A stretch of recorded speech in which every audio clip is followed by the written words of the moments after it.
le monde et bienvenue à mon tout premier cours en ligne. Donc aujourd'hui, je vais vous montrer comment réaliser ce type de gâteau-là. Donc dans le fond, le gâteau à canette. Le gâteau à canette de bière, donc dans le fond, le bucket de bière.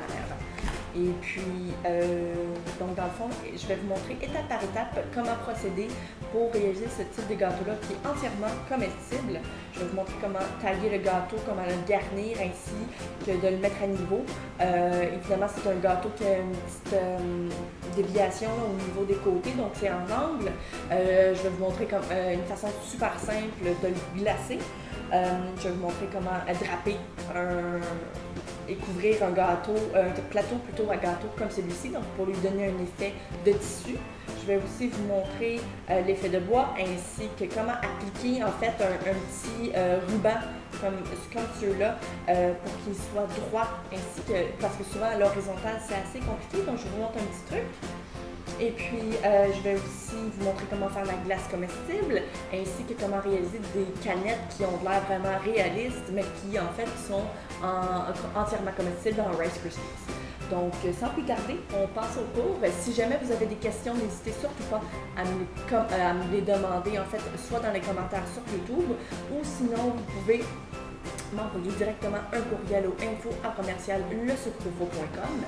Alors, pour commencer, on va préparer les gâteaux. Donc, on va commencer par couper les gâteaux, le top des gâteaux, ainsi que les couper en deux. Évidemment, ça, c'est à votre discrétion. Si vous préférez avoir des gâteaux de 2 pouces de haut, ainsi que de la crème au beurre entre chaque couche de 2 pouces de gâteau, à ce moment-là, allez-y ainsi.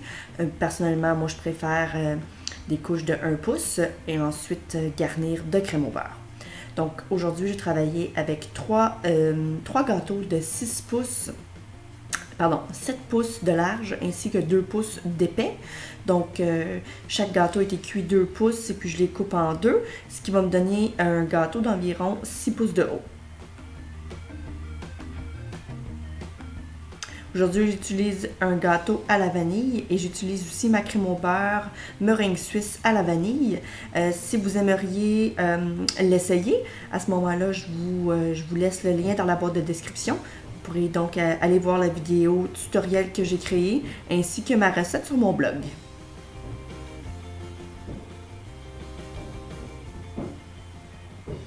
Donc là, je prépare tous les gâteaux pour le montage. Les gâteaux sont déjà froids.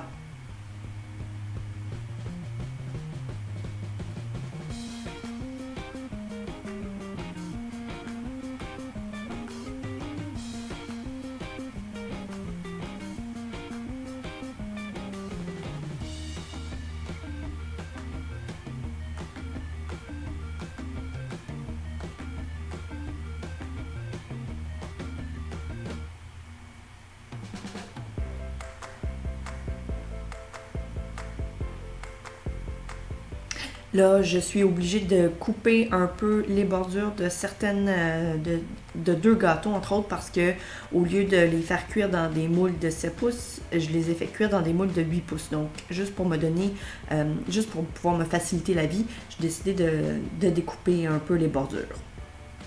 Maintenant, c'est au tour du montage. Donc, on va commencer avec de la crème au beurre, meringue suisse à la vanille.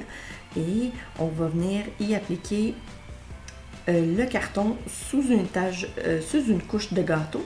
Et puis, donc, évidemment, elle est beaucoup plus petite. Le carton est de 6 pouces au lieu de 7 pouces.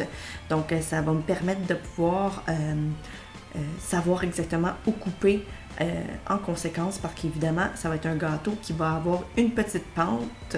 Donc, c'est un gâteau qui n'est pas tout à fait droit. En fait, il n'est pas à 90 degrés. C'est vraiment un baril. Donc, il est légèrement plus petit à la base et plus gros sur le top. Donc là, vous pouvez voir, c'est le montage habituel de mes gâteaux. Donc, une couche de gâteau, une couche de crème au beurre, ainsi de suite. J'applique aussi, en fait, j'ajoute à mon gâteau, finalement, du sirop simple. Donc, sous chaque couche de gâteau, j'y mets du sirop. En fait, le sirop simple, c'est très facile à faire. C'est en fait une part égale d'eau et de sucre que l'on fait bouillir sur le feu. Et du moment où il est refroidi, on peut l'utiliser sur nos gâteaux. Donc ça fait en sorte que nos gâteaux sont plus moelleux, ils sont généralement moins secs aussi. Donc si jamais vous trouvez par exemple que vos gâteaux sont secs, à ce moment-là, moi je vous conseille d'utiliser le sirop simple.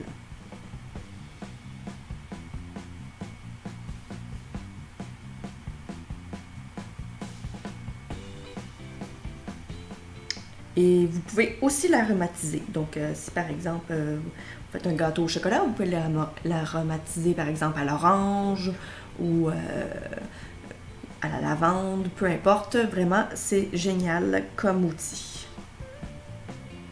Maintenant, c'est le tour de la sculpture. On va commencer à sculpter.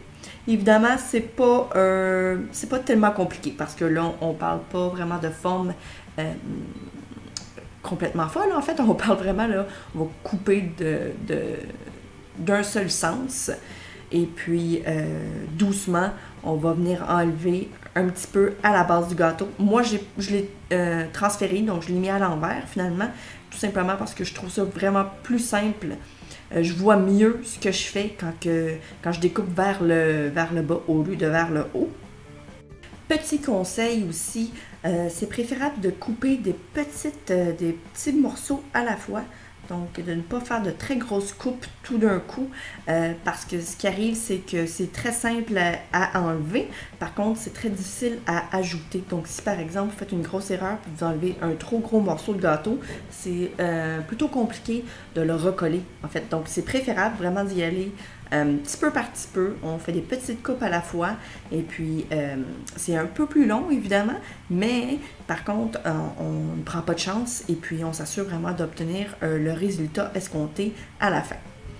Donc là, comme vous pouvez voir, c'est vraiment des tout petits morceaux là, que j'enlève à la fois. C'est tout ce que je fais, en fait, c'est m'assurer que l'angle que j'essaie d'obtenir, en fait, j'essaie d'obtenir l'angle que je trouve approprié pour un baril.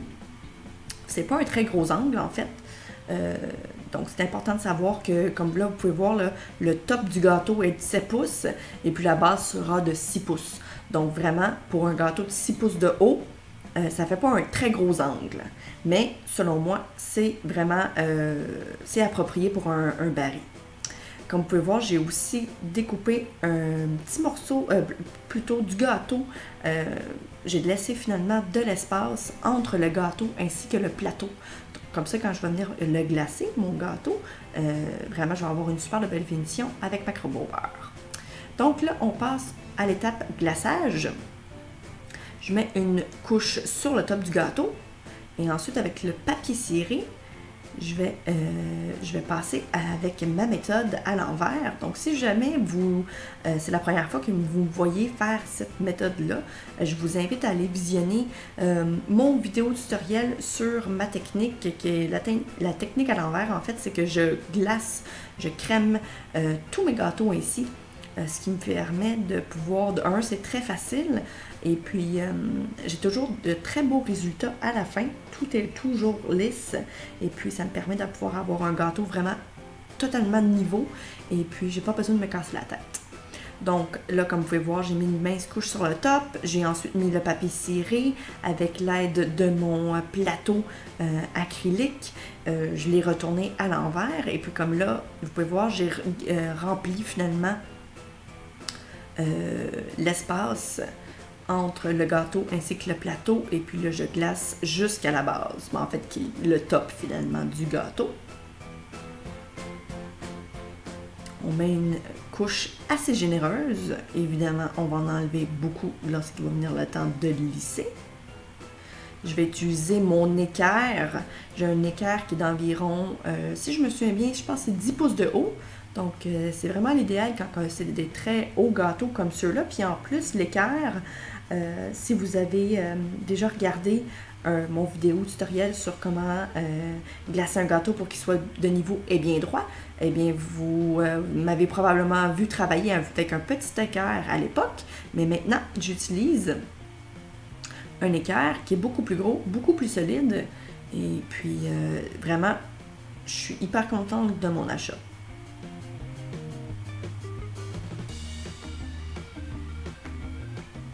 Donc, on vient finaliser la crème au beurre.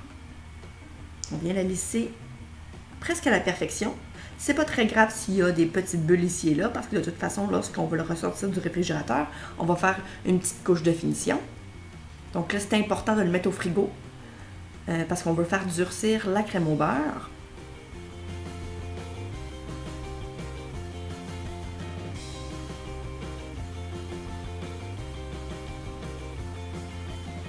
Donc, du moment où le gâteau est froid, que la crème au beurre a durci, on va pouvoir finaliser la couche, la dernière couche. Donc, comme vous pouvez voir, parce que le gâteau est très froid, le papier parchemin s'enlève super facilement. Ça donne donc un super top, totalement droit. Vraiment, le gâteau est glacé à la perfection, et ce, peu importe le type de gâteau. Évidemment, si c'est un gâteau 3D, par exemple, on n'utilise pas cette technique-là, mais pour ce qui est des gâteaux à étage, à ce moment-là, vraiment, il n'y a absolument aucun problème. Même s'il y a un petit angle, comme vous pouvez voir. Là, on ajoute une mince couche un peu partout, juste pour dire qu'on va pouvoir garnir tous les trous, s'assurer qu'il n'y en ait pas. Et parce que le gâteau est super froid, on va donc passer 1 ou 2 coups autour avec l'équerre, et puis vraiment le tour est joué. Notre gâteau est glacé à la perfection avec la crème au beurre. Vous pourriez aussi utiliser une ganache, hein, donc vraiment il n'y a aucun problème.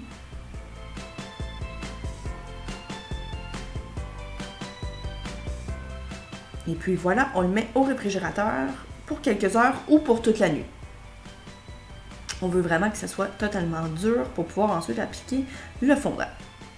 Donc pendant ce temps-là, on va commencer à préparer les canettes. Donc pour faire les canettes, il vous faut une canette.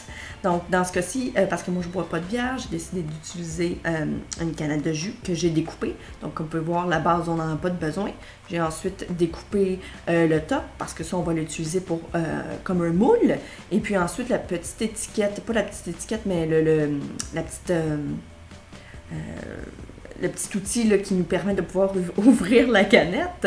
Celui-là aussi, on va l'utiliser parce qu'on va l'utiliser comme un gabarit pour pouvoir découper avec le fondant pour en créer des comestibles. Donc là, comme vous pouvez voir, j'utilise un pinceau et je graisse partout dans la canette ainsi que sur le top de la canette. Évidemment, il faut la nettoyer, il faut la laisser sécher. Et parce que généralement c'est utilisé avec de la nourriture, donc évidemment on boit ce qu'il y a à l'intérieur, il n'y a pas de danger.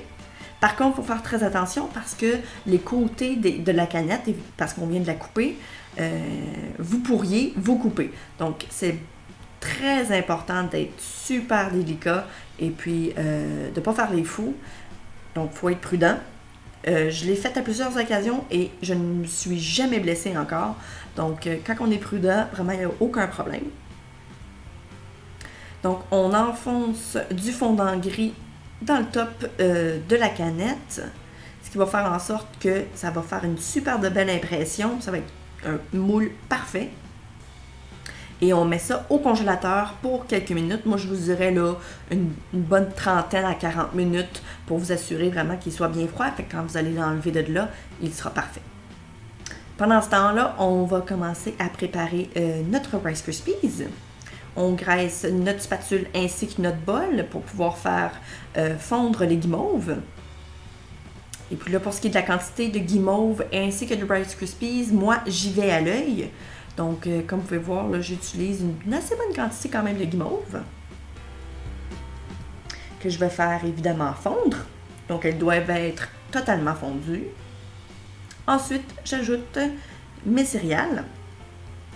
Moi, j'ai tendance à mettre beaucoup plus de céréales. J'aime quand que mon mix est plus sec. Donc, j'aime ça quand que c'est légèrement moins collant. J'ai l'impression que j'ai un petit peu plus de stabilité puis que je peux plus sculpter avec que s'il y avait plus de guimauve. Donc, ça, c'est ma préférence à moi. Je trouve que c'est une super de bonne technique pour pouvoir faire du Rice Krispies parce que bien souvent, je n'ai aucun gaspillage et puis c'est très simple, c'est rapide et c'est pas dispendieux. Donc, comparé à, par exemple, l'acheter déjà tout fait, je trouve que ça finit par revenir cher, tandis qu'avec cette technique-là, vraiment, J'en ai en grosse quantité si je le veux. C'est rapide et puis j'ai pas besoin de me casser la tête. Donc, pour faire les fameuses canettes, comment procéder? Eh bien, évidemment, comme j'avais dit, on graisse l'intérieur du moule à canette. Et puis, quand que le Rice Krispies est devenu légèrement plus température de la pièce, on vient tout simplement en mettre à l'intérieur. Et puis, on pousse. On s'assure vraiment que le Rice Krispies touche toutes les parois, tous les côtés finalement de la canette. Comme ça crée littéralement le moule parfait et la grosseur idéale d'une canette parce que c'est une canette, tout simplement. Donc vraiment, parfois, il ne faut pas trop se casser la tête. On a les outils devant nous et on ne le sait pas. Donc évidemment, une canette dans ce cas-ci, c'était vraiment la chose la mieux placée pour pouvoir représenter une canette. Encore une fois, comme je vous dis, il faut être prudent par contre. Parce que quand on enfonce le Rice Krispies, ça peut finir par devenir glissant. Parce que évidemment, ça glisse. Le Rice Krispies, c'est quand même graisseux. Donc, il faut être prudent. Et quand on a terminé, évidemment, moi, je le remplis jamais vraiment jusqu'au top. Je viens avec une petite pince pour tenir les parois de la canette. Et puis, je peux sortir super facilement mon Rice Krispies. Et puis, c'est tout. Maintenant, quand on sort le moule, le fameux top de canette, comme vous pouvez voir, le fondant est super froid. Et avec le petit trou là, déjà fait sur le top de la canette, on vient pousser. Puis délicatement, on peut venir sortir le fondant. Et puis, parce qu'on l'a bien graissé et parce qu'il est très froid, il en sort pratiquement intact. Ce qui fait en sorte qu'on peut ensuite l'appliquer sur le dessus du Rice Krispies. Pardon? On le colle avec un peu d'eau. Et puis, c'est tout pour ce qui est du top de la canette. Donc, on vient vraiment d'obtenir l'effet escompté au niveau, surtout, des détails très importants de la canette. Donc, comme vous pouvez voir, j'en ai fait des petites attaches en fondant. J'ai malheureusement oublié de filmer cette partie-là, mais dans le fond, je sais que j'ai roulé du fondant tout simplement assez mince, puis j'ai mis la petite attache sur le dessus du fondant. J'ai coupé tout autour pour je l'ai utilisé finalement en gabarit, tout simplement. Donc, il nous manque un troisième top de canette. Donc, je fais exactement le même processus. Je le remplis de fondant. Je pousse quand même assez fort pour m'assurer que ça est vraiment partout dans toutes les cavités. Et hop, au congélateur.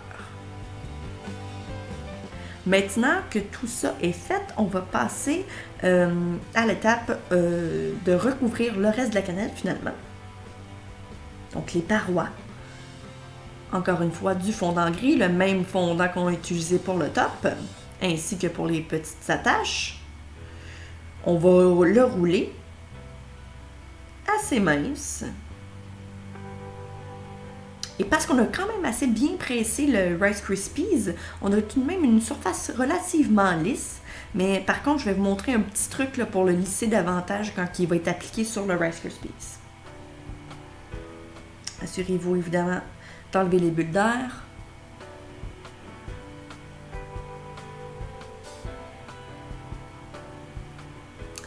Et surtout, assurez-vous qu'il soit assez long ainsi que assez large.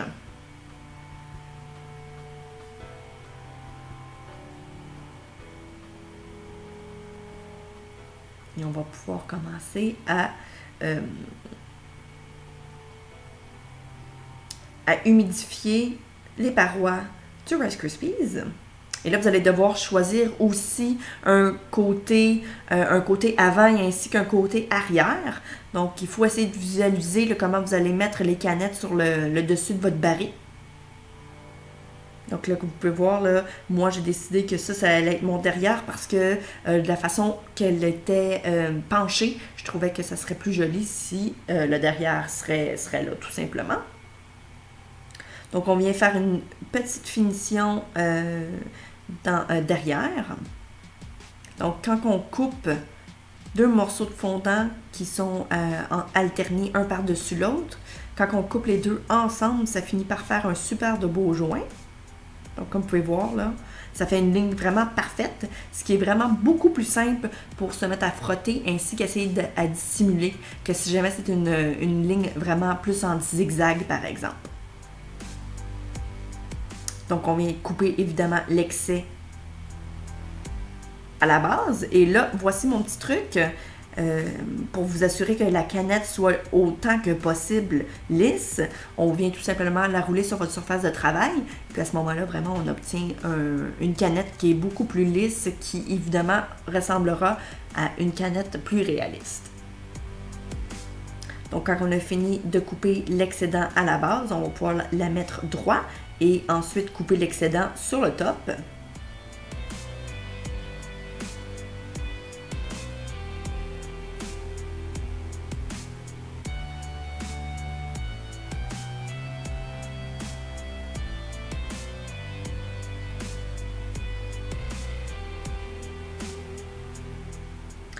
Les canettes sont le centre du gâteau, en fait, parce qu'ils sont vraiment la pièce maîtresse du gâteau. Parce que sans les canettes, vraiment, ce n'est pas exactement un gâteau à baril de bière. Donc, ça va être définitivement la décoration que vous allez mettre le plus d'importance. Alors, vous allez passer beaucoup de temps sur les canettes, mais c'est normal et c'est important parce que vous allez vouloir vraiment les faire les plus réalistes possible. Donc là, comme vous pouvez voir, il y a un joint entre le dessus de la canette qu'on a installé en fondant, entièrement en fondant, ainsi que le côté. Donc, c'est important de vraiment prendre son temps et essayer de le dissimuler autant que possible.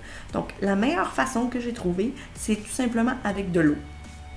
On vient frotter avec de l'eau, avec nos doigts ou avec un petit outil de silicone. On essaie de dissimuler, on essaie de frotter. Et avec l'eau, ce qui arrive, c'est que ça finit par faire fondre un peu le fond de teint. Donc, on peut finir par les coller, les deux ensemble, si vous voulez. C'est, comme je vous dis, ça prend du temps.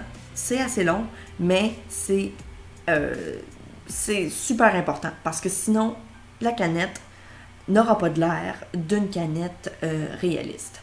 Il faut s'assurer parce qu'évidemment, on ne peut pas recouvrir la canette d'un coup sans bordure comme celle-là. C'est inévitable. Il faut absolument le faire en deux panneaux. Donc, maintenant, pour vous assurer que ça semble comme si on l'avait fait d'un coup, à ce moment-là, il faut venir dissimuler les joints.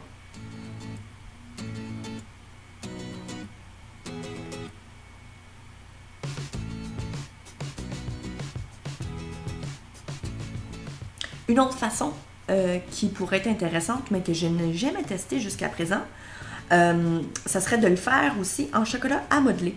Donc, finalement, le chocolat à modeler, je sais qu'il y a déjà une propriété très agréable, en fait, c'est qu'on peut justement dissimuler les joints beaucoup plus facilement que le fondant. Donc, si par exemple, vous aviez l'intention de faire ce projet-là, si vous êtes très à l'aise, si vous êtes à l'aise ou si vous avez le matériel nécessaire, à ce moment-là, je vous dirais que de l'essayer en chocolat à modeler, puis à ce moment-là, ça pourrait être légèrement moins long quand va venir le temps de faire vos canettes parce que pour dissimuler les joints, c'est beaucoup plus simple et beaucoup plus rapide.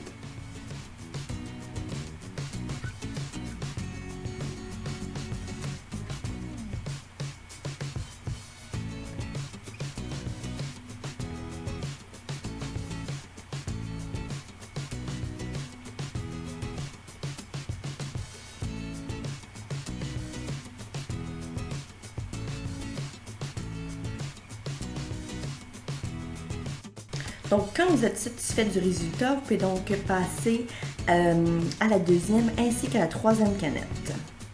D'ailleurs, petit truc, les canettes ainsi que la glace sont un type de déco que vous pourriez faire d'avance si le cœur vous en dit. Personnellement, moi, j'aime beaucoup faire les trucs d'avance parce que ça me permet de pouvoir finir tôt, donc finir ma semaine plus tôt. Donc au lieu de finir par exemple le vendredi soir à 3 heures du matin, qui est finalement le samedi, je préfère de loin finir le samedi après-midi pour pouvoir aller chercher mes enfants à l'école. Et puis comme ça me permet vraiment d'avoir une plus belle semaine. Puis je suis un petit peu plus relax quand vient le temps de parler, quand il vient le temps de planifier ma fin de semaine finalement. Donc, des décorations comme celle-là, vous pourriez les commencer au début de la semaine, par exemple, ainsi que la glace, parce que ça se conserve très bien. Alors, juste un petit truc comme ça.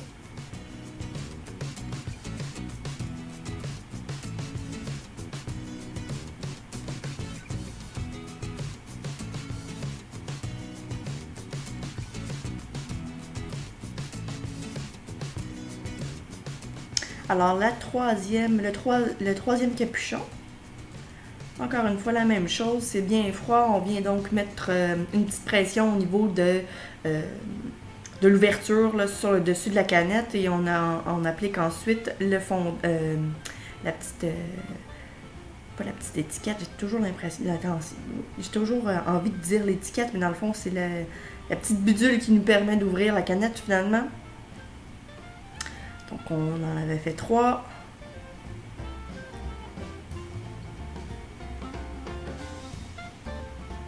On est rendu à la 3e. D'ailleurs, si vous modifiez la grosseur de votre gâteau, vous pourriez peut-être même en mettre plus sur votre gâteau et moins, tout dépendant de la dimension du top de votre gâteau. Donc ici, on parle d'un 7 pouces. Le top du gâteau, c'est un 7 pouces. Donc, je suis en mesure de pouvoir en rentrer 3. Vous pourriez probablement en rentrer 3 aussi sur un 6 pouces, mais par contre, il faudrait vérifier. Et puis, donc, si vous faites un petit peu plus petit encore, à ce moment-là, je vous conseillerais d'en faire seulement 2. Par contre, si vous voulez quand même faire 3 canettes, à ce moment-là, vous pourriez faire une canette entière et puis la mettre peut-être sur le côté du gâteau, juste pour dire. Maintenant, on va commencer le gâteau finalement, donc le fondant ainsi que le gâteau. Donc on va faire le dessus du bucket, donc ça va être avec du fondant blanc. Ce qu'on va faire, c'est qu'on va le rouler environ à 1/8 de pouce d'épaisseur. C'est important de toujours bien le déplacer pour pas qu'il colle. Et puis, vous n'avez pas vraiment besoin d'une très grande dimension parce que c'est simplement pour recouvrir le top du gâteau. Parce que ce qu'on va faire, en fait, c'est qu'on va utiliser la technique du panneau pour pouvoir recouvrir les côtés du gâteau, pour pouvoir donner vraiment un effet comme si le fondant était légèrement plus élevé que le gâteau, en fait. Parce que ce qu'on veut essayer de recréer, c'est le bucket, ce qui va être... ça serait bizarre si on allait recouvrir le gâteau de fondant, ensuite ajouter la glace par-dessus. C'est comme si le bucket était complètement plein. Donc, ça ferait pas très réaliste. Donc, ce qu'on va faire, c'est qu'on va recouvrir le dessus en premier. On va le faire en panneau, on va le découper vraiment jusqu'à la bordure du gâteau. Et puis, par la suite, on va le retourner à l'envers parce que moi, je trouve ça beaucoup plus simple. Et puis, ça va me permettre aussi que quand je vais airbrusher le côté du gâteau, parce que je vais utiliser un cake pan, dans le fond, un moule à gâteau pour mettre par-dessus, mais ça va le protéger de la couleur du airbrush, ce qui va finalement faciliter la vie, là, parce que, évidemment, je ne voudrais pas avoir à tout nettoyer le top de mon gâteau. Donc là, j'y mets un petit morceau de papier parchemin juste pour m'assurer que je puisse décoller facilement mon moule si mon fondant commence à coller. Et puis je retourne tout simplement. Donc, quand les gâteaux sont froids comme ça, on peut vraiment les manipuler plus qu'on le pense. Souvent, on a tendance à penser qu'un gâteau, c'est super fragile. Mais si vous utilisez une crème au beurre qui est à base de beurre, vraiment, c'est pratiquement comme un ciment, si on veut. C'est comme le ciment du gâteau, si on veut. Alors, en plus de protéger votre gâteau pour vous assurer qu'évidemment, il ne devienne pas sec, en même temps, c'est comme une genre de barrière aussi. Donc, on peut facilement le manipuler sans problème. Donc, du moment où on a fini de découper le fondant sur le top, on va commencer à rouler le fondant pour le panneau sur le côté, que l'on va laisser évidemment légèrement plus long pour le top, pour vraiment donner un effet de baril. Donc, du moment où vous avez pétri votre fondant, évidemment, je l'ai pétri beaucoup plus que ce qu'on voit sur la vidéo. C'est important de savoir que je le pétris généralement un peu avant parce que je le pétris quand même pendant un bon 5 minutes, juste pour m'assurer évidemment qu'il soit très élastique et très malléable, ce qui me permet d'avoir un beau fondant, tout simplement.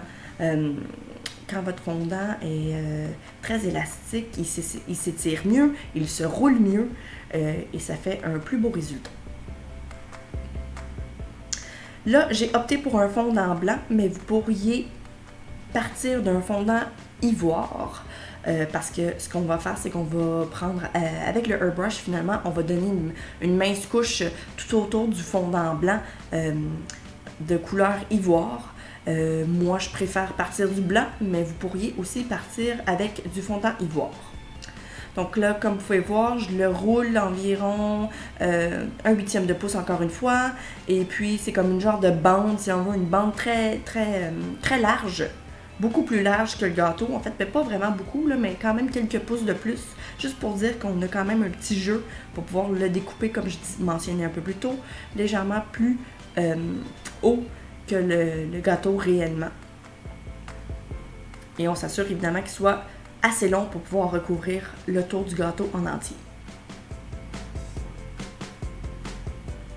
Donc, quand on a obtenu la dimension idéale, on va venir le rouler plutôt sur votre rouleau, assez serré pour qu'il puisse quand même assez bien se tenir. Puis à ce moment-là, on peut venir commencer à le draper sur le gâteau, donc tout autour. Et parce que la crème au beurre a eu le temps de devenir légèrement plus température pièce, donc parce que l'air ambiant l'a réchauffé un peu, elle est donc plus collante, ce qui va vous aider vraiment davantage à venir appliquer un fondant comme ça à la verticale, parce qu'évidemment, si le gâteau vient tout juste de sortir du frigo, il risque fort probablement d'être beaucoup trop froid, puis à ce moment-là, il n'est pas collant, et puis ça vous cause quelques petits problèmes là, quand il y a le temps de poser un gâteau, plutôt du fondant sur le gâteau de cette manière. Donc la même chose qu'avec les canettes, on vient découper le fondant en étages, ce qui veut dire qu'on coupe les deux bandes de fondant en même temps pour vraiment obtenir une belle ligne, une belle définition finalement, ce qui va vraiment nous permettre de pouvoir le dissimuler plus facilement. Et puis dans ce cas-ci, on va le dissimuler parce que finalement, on va créer des bandes de fondant avec, on va finir par y ajouter de la texture comme si c'était des lanières finalement de bois. Donc on va littéralement utiliser cette ligne-là comme étant notre première ligne de bois.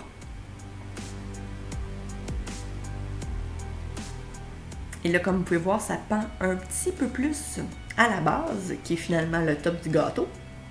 Et puis c'est ce qu'on veut et c'est ce qu'on va garder. Maintenant, vous allez découper évidemment du côté du carton, vous allez venir découper, là, enlever l'excédent. C'est plutôt simple avec un X-Acto, là, on utilise le carton littéralement comme gabarit, puis on fait juste tourner tout autour.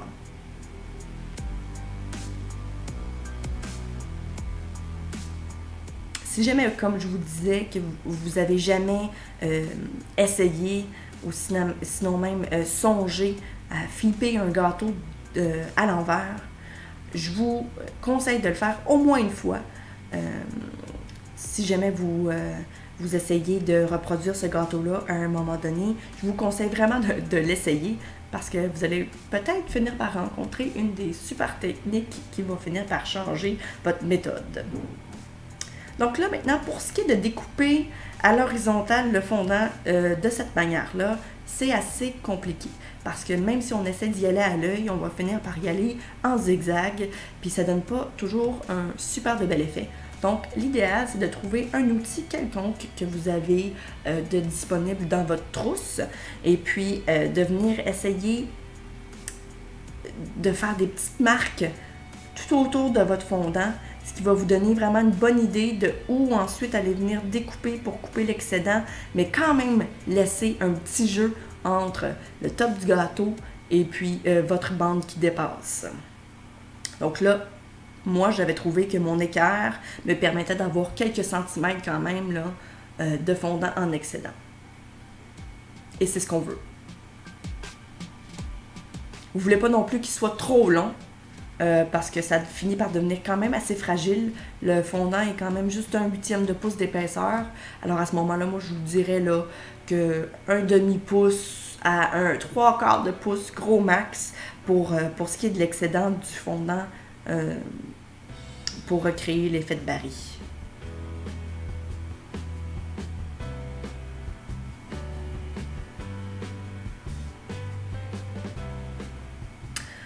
Maintenant, c'est l'étape de la texture. C'est ma partie préférée parce que c'est, selon moi, probablement ce qui donne le plus de réalisme à un gâteau. La texture ainsi que la couleur. Donc, pour ce qui est du Barry, là, on vient faire les plus grosses marques pour recréer finalement l'effet de lanière de bois. Moi, je l'ai fait à peu près à 2 pouces d'écart et avec ma règle, je viens déposer dessus juste pour pouvoir faire une petite démarcation que je vais finir par venir marquer davantage là, avec l'aide d'un de mes outils. Là, c'est juste pour me donner une petite idée, là, juste pour me dire à peu près où je devrais faire mes lanières.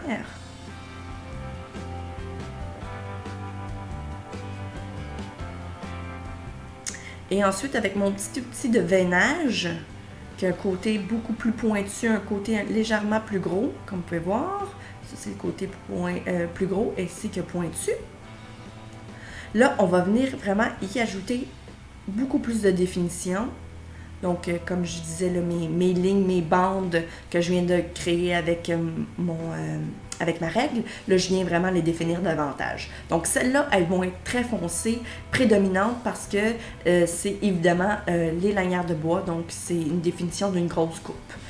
Après ça, je vais venir y ajouter un petit peu plus de petits détails, donc le grain de bois. Je vais donner plein de petits coups avec mon côté légèrement plus fin, puisque ça va donner, c'est comme une petite texture toute fine, comme vous pouvez voir, toute fine qui finit par faire comme un genre d'effet de grain de bois. Et à l'occasion, on va venir y faire des plus grosses marques soit de vieillissement, soit des nœuds, des craques, surtout à la base ainsi que sur le top des lanières. On va venir y faire des plus grosses craques. Évidemment, plus vous en mettez, plus ça va avoir l'air d'un Barry vieillot.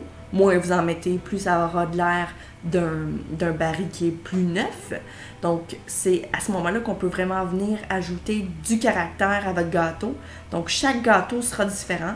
Le vôtre va peut-être être plus foncé. Celui d'un autre, le Barry va peut-être être plus pâle. D'autres vont être un petit peu plus bossés, plus craqués. Donc, vraiment, vous pouvez donner énormément beaucoup d'effets à votre bois. Puis c'est probablement ma partie préférée de tout le gâteau.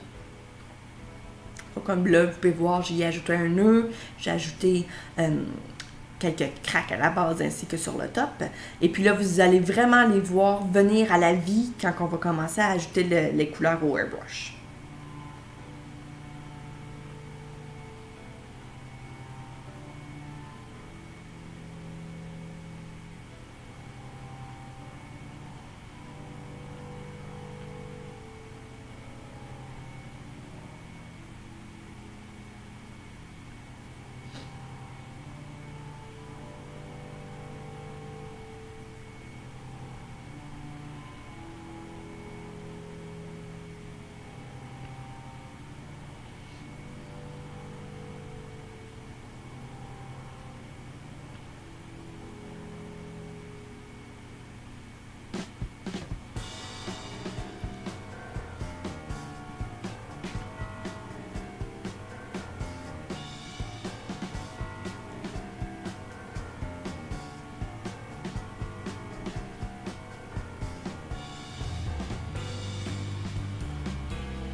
Et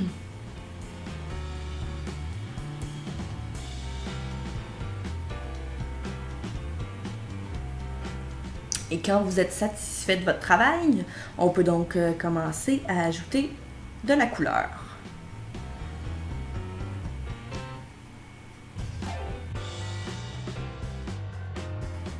Donc, pour ce qui est de la couleur, au début, ce qu'on va faire, c'est qu'on va y ajouter une mince couche de colorant Airbrush Ivoire. Donc, tout partout. Évidemment, si vous avez commencé par un fondant ivoire, à ce moment-là, vous pouvez passer cette étape-là. Et puis, par la suite, on va venir y ajouter des petites lignes légèrement plus fines dans le sens du grain du bois.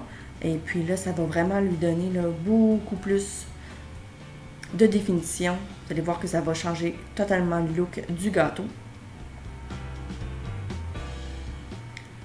Donc, plus on se rapproche du gâteau, plus ça va être des lignes fines. Et puis, évidemment, on essaie de ne pas faire sortir trop de couleurs à la fois parce que sinon, ça fait un gâchis.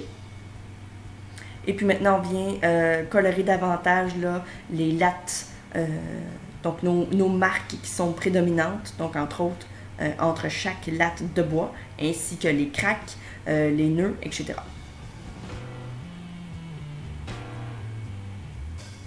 Moi, ce que j'aime faire aussi, c'est de mettre un petit peu plus foncé la base du gâteau ainsi que le top du baril.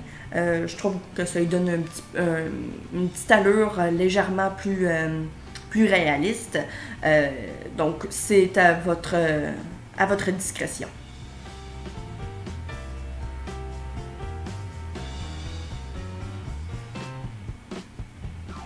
Maintenant qu'on a terminé avec le ivoire, on passe exactement de la même façon, mais maintenant avec du brun. Donc, même chose, la couleur Airbrush brun Americolor. Donc, j'en ajoute un tout petit peu, une couche très fine tout partout, juste pour pouvoir le réchauffer un peu. Même chose ensuite avec des petites lignes un petit peu plus fines, vraiment partout sur le gâteau. Et on vient foncer encore une fois les petites marques, les nœuds, les craques.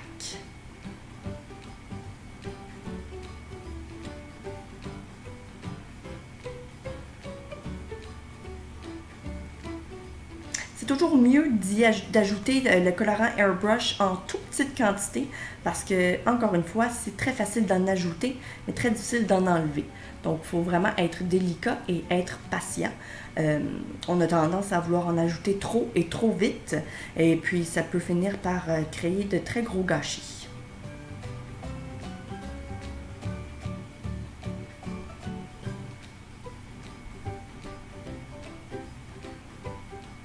Et quand vous êtes satisfait, eh bien, vous avez terminé la couleur au airbrush.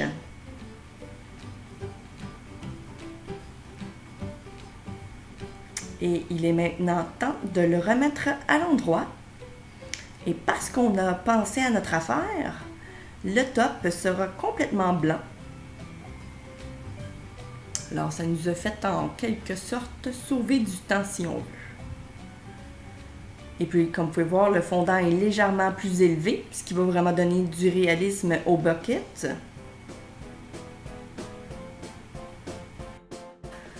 Et puis après, on le remet au réfrigérateur jusqu'à ce qu'on en ait de besoin de nouveau. Maintenant, pour ce qui est des impressions comestibles, à ce moment-là, c'est à votre discrétion. Donc moi, j'ai décidé d'utiliser le logo Coors Light, mais vous pourriez utiliser pas mal n'importe quel qui vous convient. Idéalement, c'est de savoir là, quelle marque de bière que le fêté aime plus particulièrement. Ça pourrait être aussi des boissons gazeuses, par exemple. Donc, si quelqu'un boit énormément de Pepsi, par exemple, ou de Coca-Cola, à ce moment-là, vous pourriez facilement remplacer le logo de la bière par un autre logo de canette. Donc, c'est pas nécessairement obligé d'être un alcool, donc une bière, finalement.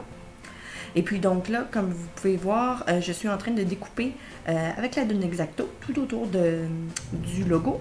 Et puis pour ensuite l'appliquer sur un morceau de fondant. Et puis personnellement, moi je préfère travailler avec une impression comestible collée sur un fondant pour ensuite le déposer sur un gâteau ou sur la canette. J'ai autrefois eu de mauvaises expériences avec des impressions comestibles collées directement sur un gâteau. Donc, ça m'est déjà arrivé qu'ils ont décollé et puis ils se sont mis à craquer ou bien je ne peux pas les replacer. Donc, désormais, je prends plus de chance. Je les colle directement sur un morceau de fondant et puis je m'assure vraiment qu'ils soient parfaitement collé pour ensuite découper tout autour et puis le déplacer à ce moment-là à l'endroit où je veux. Maintenant, on va passer aux canettes. On va les finir avant d'appliquer le reste du logo. Il faut évidemment utiliser de la couleur gris, en fait pas de la couleur gris, de la couleur argent. Dans ce cas-ci, moi je vais utiliser un airbrush, mais si vous n'en avez pas, vous pourriez aussi les peindre. Moi, si j'avais à vous conseiller une poudre comestible pour pouvoir les peindre, avec lequel peindre, ce serait le Rollcom. Donc le Rollcom, c'est définitivement, selon moi, les meilleures poudres métalliques sur le marché. En plus d'être comestibles et non pas non toxiques, elles sont vraiment tout simplement fabuleuses. C'est des couleurs extraordinaires. Moi, j'ai présentement le gold et puis je peux littéralement pas m'en passer. Donc, comme je mentionnais, on couvre chaque canette de couleur silver avec le airbrush. Parce que le fondant est déjà gris, on n'a pas besoin d'en ajouter beaucoup. Et je vais ajouter une petite goutte de noir pour pouvoir définir davantage le top des canettes. Et petit truc pour pouvoir mélanger les couleurs dans votre réservoir en appuyant, en mettant votre doigt sur l'embout du airbrush, puis en faisant passer de l'air. Ce qui arrive, c'est que l'air peut évidemment pas sortir du airbrush. Donc, ce que ça fait, c'est qu'il finit par sortir par le réservoir, ce qui crée finalement des petites bulles. Et puis, ça mélange donc vos couleurs dans le réservoir, directement dans le réservoir. Donc, vous n'avez pas besoin, par exemple, d'avoir un contenant sur le côté pour pouvoir faire vos mélanges de couleurs. Donc, c'est mon petit truc, j'avais envie de vous le partager. Maintenant, donc c'est ça, j'ajoute un petit peu plus de définition au niveau du top des canettes. Évidemment, c'est pas 100% nécessaire, mais moi je trouve que ça donne un petit peu plus de réalisme. Maintenant, on repasse donc au logo. On va rouler du fondant. Dans ce cas-ci, je vais utiliser du fondant gris pour m'assurer que vraiment, que ce soit presque invisible finalement derrière le logo pour qu'on puisse, quand on va le mettre sur la canette, que ça ne paraîtra pas. Le truc aussi, c'est de le rouler assez mince. Donc, on roule le fondant assez mince et ensuite, on va venir coller tous les logos et on va redécouper tout autour avec l'aide d'un X-Acto. On va coller les impressions comestibles avec de l'alcool. Dans ce cas-ci, moi, je vais utiliser de l'alcool à 94%, entre autres parce que ça sèche vite. Donc, comme ça fait pas, ça n'abîme pas finalement les couleurs ainsi que l'impression tout simplement. Donc, on s'assure vraiment que ça colle, mais en même temps que ça sèche vite. Donc, on peut commencer à le manipuler assez rapidement.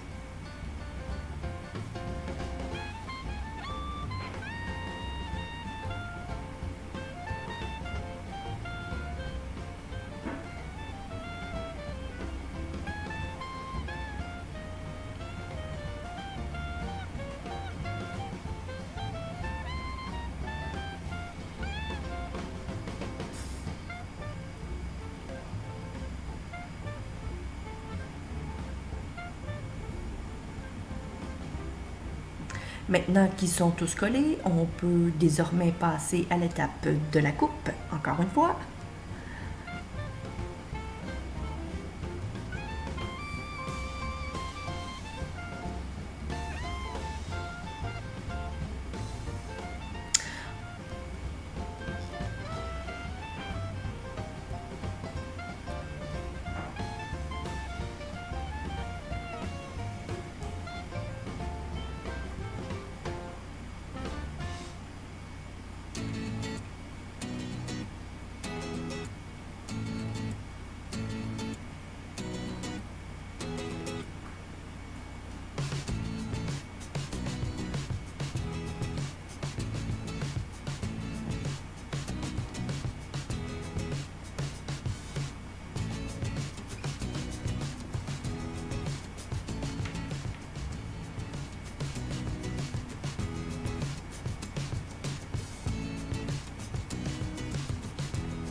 Maintenant que c'est fait, derrière, on applique une petite couche, une mince couche finalement d'eau. Et puis, on peut facilement venir le coller sur la canette. Et puis, les canettes sont terminées.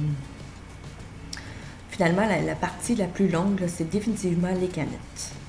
Donc, comme je mentionnais, si vous les faites d'avance, du moment où vous faites cuire votre gâteau, après ça, c'est un jeu d'enfant.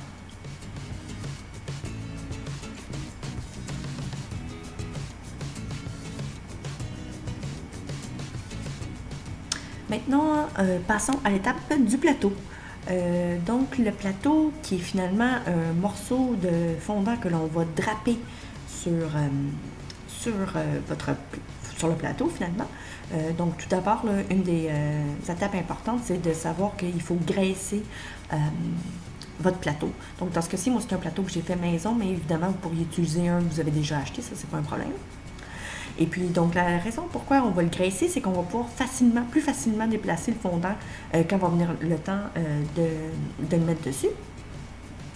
Et puis, une autre chose qui est importante de savoir, c'est qu'il faut, autant que possible, le rouler votre morceau de fondant le plus mince possible. Donc, parce qu'on essaie de recréer un effet de tissu, c'est important de savoir que le fondant doit toujours être mince à ce moment-là. Donc, automatiquement, ça donne déjà un effet de tissu. Donc, peu importe. Là, c'est un petit peu collant parce que j'utilise du fondant rouge. Encore une fois, vous pourriez utiliser la couleur de votre choix. Mais aujourd'hui, j'ai décidé d'y aller avec un fondant rouge parce que le logo de Coors Light contient du rouge. Je voulais faire changement. Et puis là, je voulais pas mettre par-dessus mon fondant de la fécule de maïs parce que ça a tendance à le tacher. Donc, j'ai utilisé de la graisse végétale tout simplement. Donc, ça roule relativement bien. Je n'ai pas eu trop de difficultés au niveau du rouleau. Disons que c'est plutôt collant. Donc là, comme vous pouvez voir, j'essaie de le rouler le plus mince possible.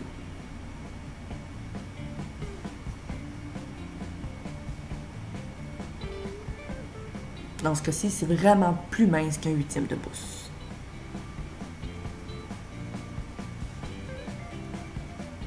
Et quand vous êtes satisfait de l'épaisseur, vous venez donc le rouler tout autour de votre rouleau. Donc, comme vous pouvez voir, là, c'était beaucoup plus large que le plateau. Et bien ça, c'est une bonne chose parce que ça va nous permettre de pouvoir avoir plus de plis. Donc, la partie la plus agréable, c'est de créer des plis. Donc là, c'est à vous de voir où que vous aimeriez les placer.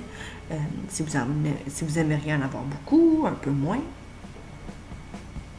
C'est là où on peut sortir notre côté artistique qui nous permettent de pouvoir explorer certains looks. Donc, encore une fois, comme j'avais mentionné, la raison pourquoi on vient graisser avec la graisse végétale, c'est que ça nous permet de pouvoir soulever facilement le fondant ainsi que le déplacer. Il faut aussi savoir que l'on doit évidemment garder un espace pour le gâteau. Donc là, j'avais un petit carton de 6 pouces là. Donc c'est exactement la même dimension que la base. Et quand on est satisfait, on peut venir découper l'excédent. Ça aussi, c'est une des techniques que vous pourriez faire d'avance. Donc, le plateau peut être fait là, plusieurs jours d'avance. C'est pas du tout un problème.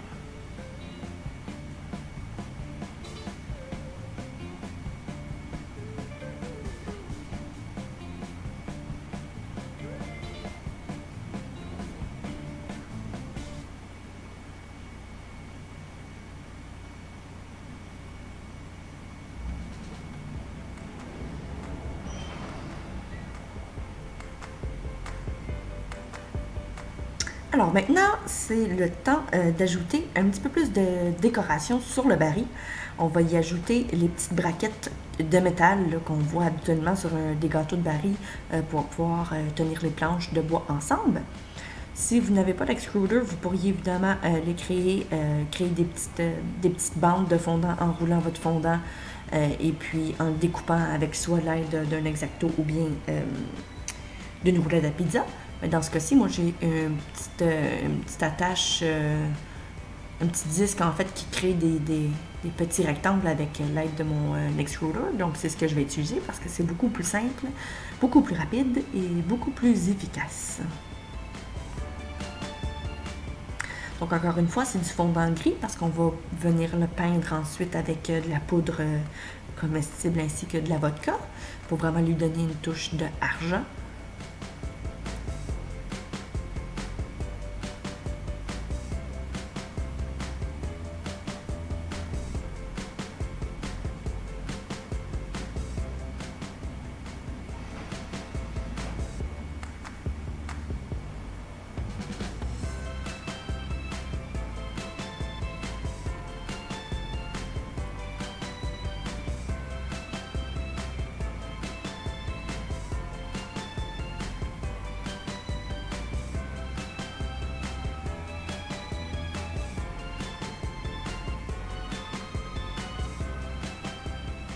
Vaut mieux en avoir trop que pas assez.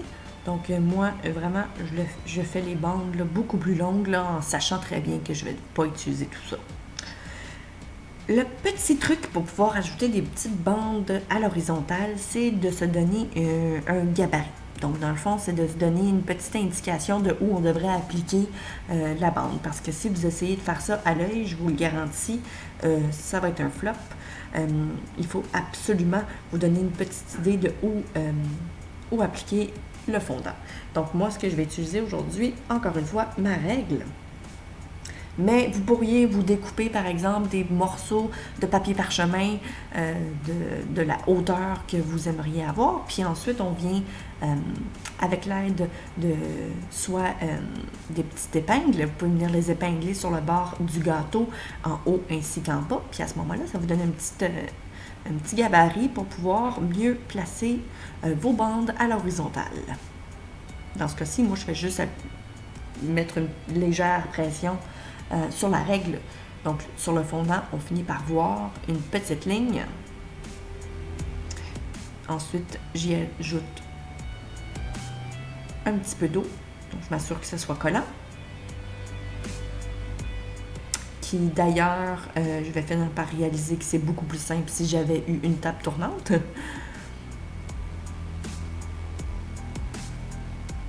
Et voilà ma table tournante.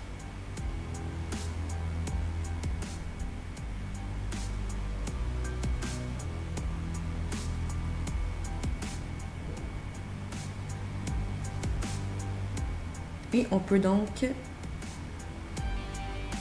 venir commencer à coller les petites bandes. Évidemment, ce ne sera pas parfait, mais on va pouvoir venir soit avec l'aide de la règle encore ou bien d'un lisseur, on va venir mettre ça un peu plus droit là, quand tout sera collé tout autour.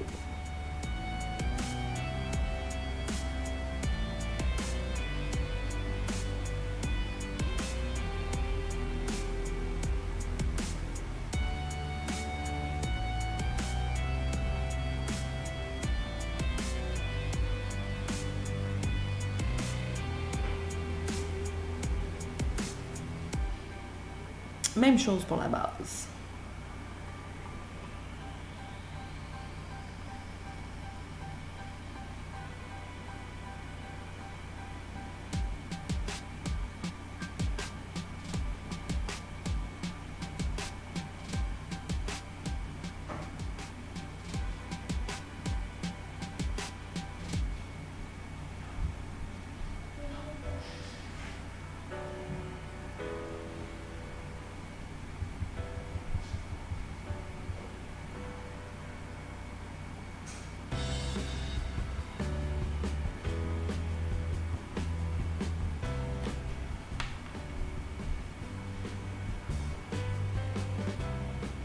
Maintenant pour la peinture, donc comme j'avais mentionné, j'utilise donc de la poudre métallique.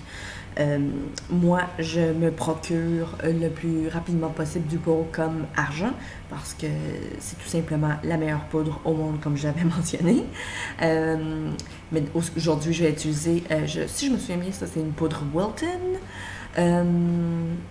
que l'on va ensuite mélanger avec un peu de vodka, pas de la vodka, pardon, de l'alcool, donc 94%. Et puis ce que ça va faire, c'est que ça va faire une peinture que l'on va pouvoir ensuite facilement appliquer sur le fondant. L'alcool va finir par s'évaporer et puis l'effet métallique, lui, par contre, va rester.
Maintenant qu'on a terminé avec le baril, on va pouvoir venir le déplacer sur le plateau.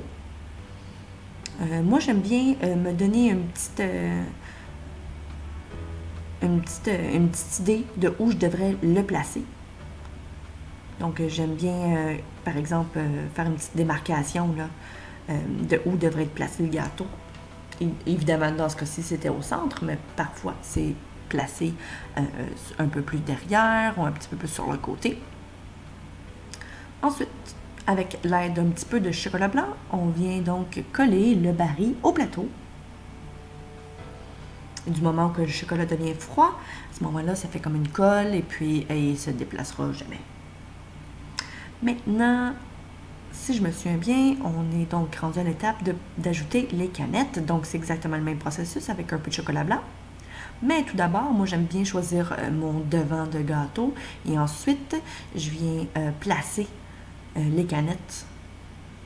Tout d'abord, pour voir là, comment je devrais les placer, s'ils sont corrects ainsi. Est-ce que je devrais couper un peu la base, etc. Donc, vraiment, comme ça, moi, ça me donne une bonne idée. Puis, du moment où ils sont collés, bien, ils sont collés définitivement. Je n'ai pas besoin de les déplacer. Si vous trouvez que vos canettes sont un petit peu trop lourdes, vous pourriez ajouter des pailles ou des goujons de soutien dans votre gâteau. Dans ce cas-ci, moi, le gâteau n'allait même pas se déplacer, c'était juste pour le cours, donc j'ai décidé de ne pas ajouter de paille. Mais si vous pensez qu'avec le transport, etc., que ça risque de créer certains problèmes, à ce moment-là, je vous conseille de mettre du soutien sous chaque canette.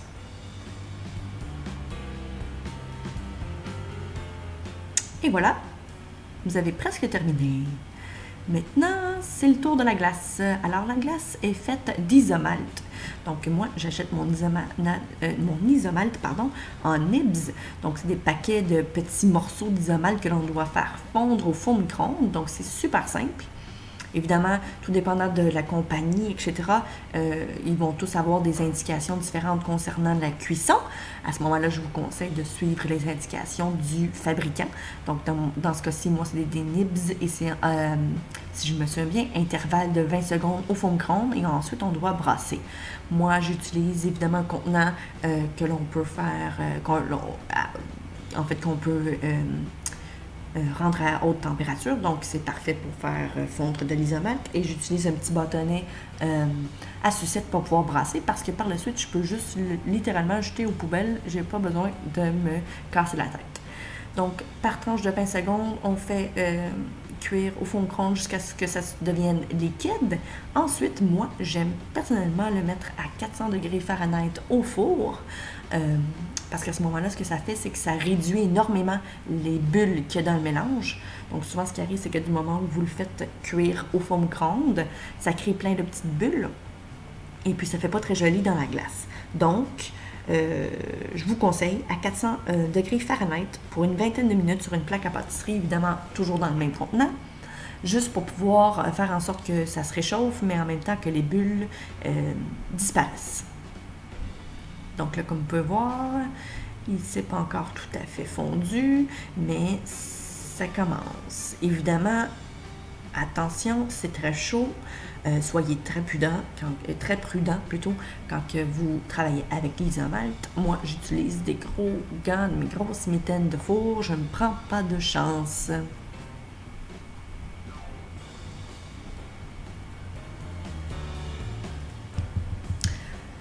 D'ailleurs, la glace en isomalt peut se faire aussi, encore une fois, d'avance. Donc, ça peut être fait plusieurs semaines même à l'avance parce qu'évidemment, c'est quelque chose qui ne passe pas date aussi facilement.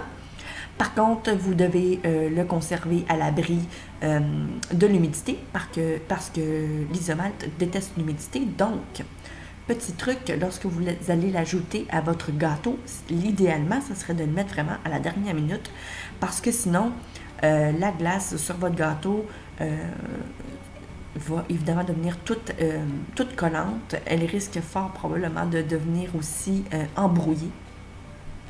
Donc, c'est pas très grave là, parce qu'on parle ici de la glace, mais ça pourrait finir par être un problème si vous aviez vraiment l'intention qu'il soit super transparent ainsi que pas du tout opaque. Donc, comme je mentionnais, 400 degrés Fahrenheit pour à peu près une vingtaine de minutes. Ensuite, on va venir le couler sur un tapis de silicone. Idéalement, ça serait d'avoir un tapis de silicone qui est lisse, donc qui nous permet vraiment de pouvoir avoir aucune texture.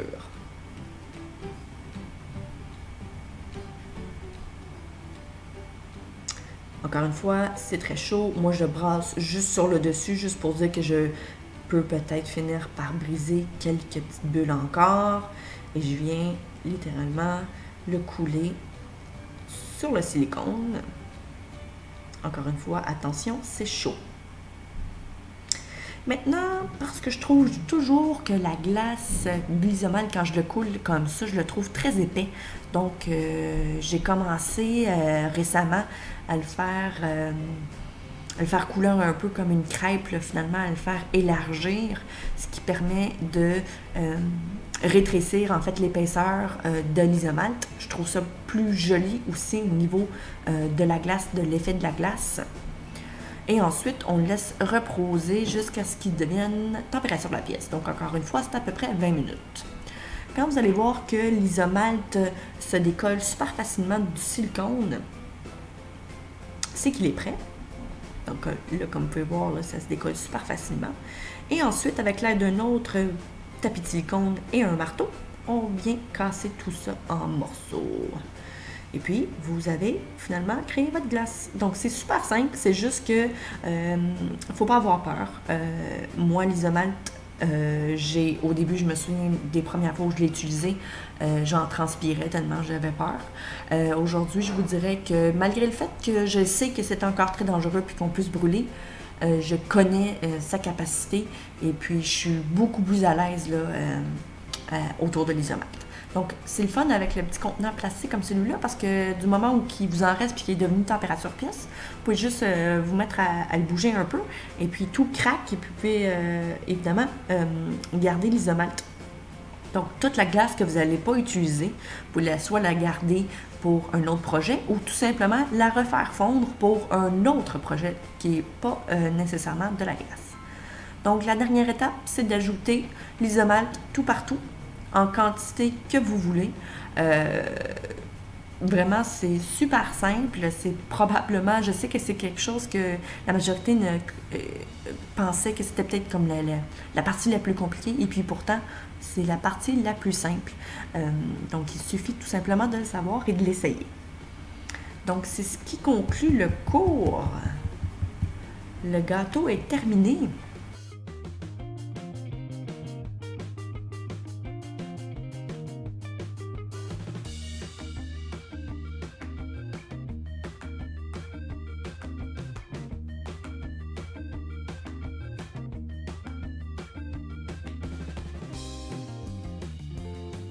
Tadam! Le cours. J'espère que vous avez apprécié. Maintenant, vous avez toutes les connaissances nécessaires pour pouvoir entreprendre ce type de projet-là. Donc, n'hésitez surtout pas à le faire. Si vous avez des questions, encore une fois, vous pouvez les poser directement sur YouTube ou m'envoyer un courriel au info@lesucreaufour.com. Évidemment, mon adresse courriel, je vais la mettre aussi dans la boîte de description en bas.